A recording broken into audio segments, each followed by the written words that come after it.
Welcome to Idol Linda Vlog. Please watch my video.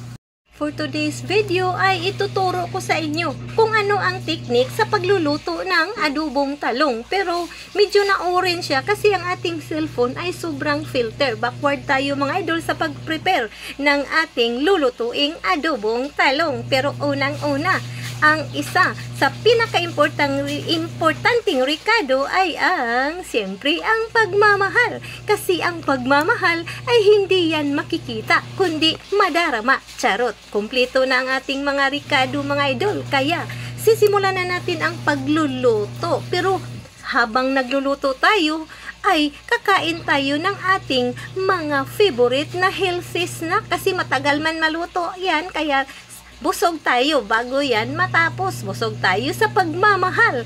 Kaya eto na, lulutuin na natin, igigisa na natin ang ating mga rekado at syempre ang pork. Kaya hindi ko na lang masyadong sarapan, baka madaling maubos. Joke lang po.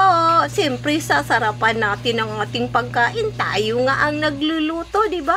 Oo. Kaya tara na. Maya-maya ay maluluto na yan, kaya huwag kalimutan maglagay ng mga rekado na yung mga gusto natin para naman lalo tayong masarapan. O yan na, kain na tayo mga idol, kain-kain, huwag lang damihan kasi naka-on diet tayo mga idol.